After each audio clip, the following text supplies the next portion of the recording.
The grid is down, your child has a raging fever, and your med kit is useless. You need real antibiotics, but getting them seems impossible.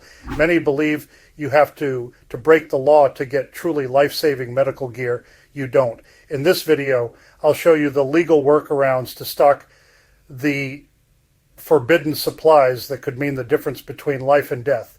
Section 1, the forbidden list and the legal workaround. Forbidden item. Number 1, prescription grade antibiotics, doxycycline, amoxicillin, Cipro.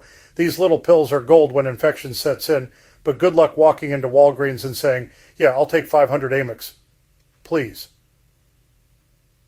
Prescription requirement equals locked gate, right? Not quite. Some telehealth services specialize in prepper consults and Cheeto, and you hop online, answer a few questions, and boom, an emergency antibiotic kit lands in your mailbox. It's the same meds, just routed through a licensed provider. Keep your receipts and follow state rules. Otherwise, you're just collecting fancy candy. Now let's talk about the gray area, international online pharmacies. Many preppers look to Canada or India to buy medications. While this is a well-known practice, it's legally murky.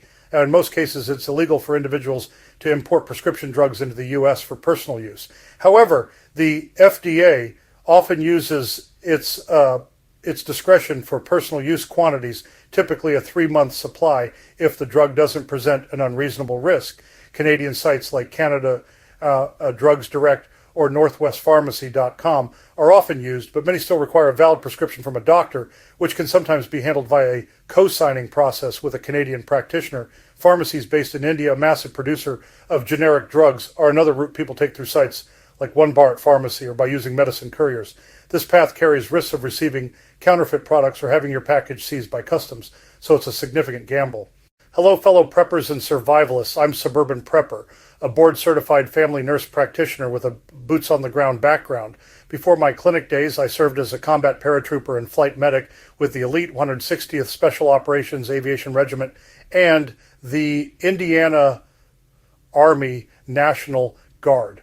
I also spent years as a registered nurse in both medical and intensive care units. From battlefield trauma to ICU emergencies, I bring real-world medical experience to everyday preparedness. Forbidden item number 2, advanced wound closure. A deep cut needs more than a butterfly bandage. We're talking sutures and injectable lidocaine to numb the area. The problem is a needle and thread plus a vial of anesthetic will get you some funny looks without an MD license. And the workaround is twofold. And first, suture practice kits are sold online for training purposes. They come with all the tools you need. Second, for the lidocaine, certain prepper-focused medical suppliers offer advanced wound closure kits that include injectable lidocaine, but you have to go through a telehealth consultation. Just like with antibiotics to get the prescription. It's legal, it's smart, and it beats using a bottle of whiskey for anesthetic. Forbidden item number 3, used hospital-grade equipment. Now we're getting serious. IV pumps, cardiac monitors, portable ventilators, and oxygen concentrators. This is the stuff you see in an ICU. You can't buy it at the corner store, but you can find it on the secondhand market. Here's the deal. Online resellers and auction sites are full of decommissioned or refurbished hospital gear. It's often sold as is or for veterinary or training use. While you can get your hands on a functional ventilator or IV pump this way, the legal and ethical lines get blurry fast, and using one without extensive professional training is more dangerous than the problem you're trying to solve.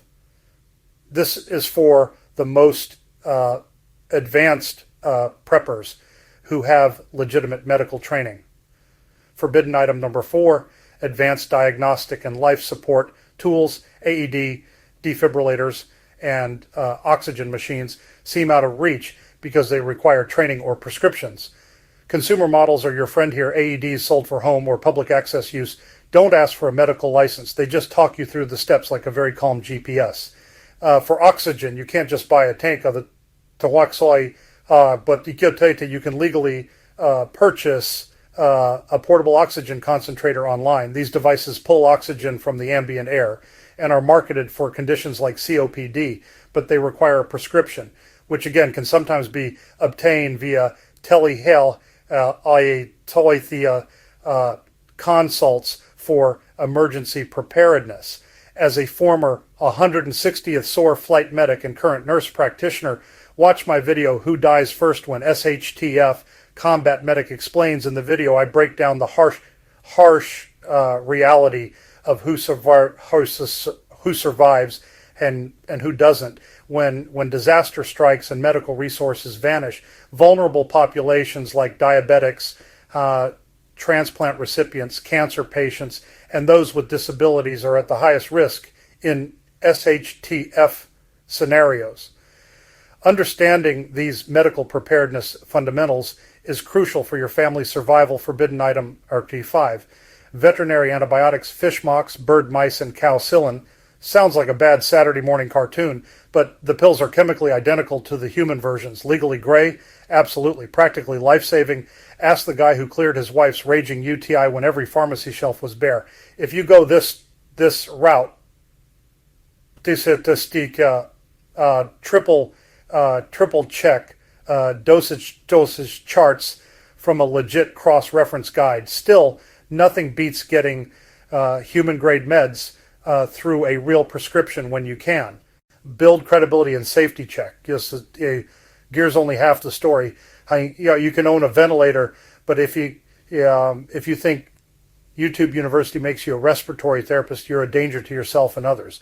Pick up a copy of the Survival Medicine Handbook. It's written in plain English and tells you when to act and when to stop. Better yet, take a weekend wilderness first aid or EMT course. You'll walk away with a certification and the confidence that you won't turn a survivable situation into an obituary, especially if you're messing with advanced hospital equipment.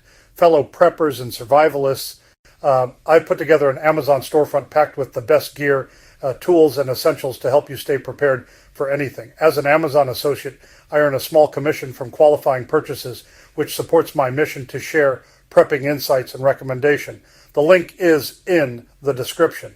And bottom line, most forbidden gear isn't off limits. It just has velvet ropes around it.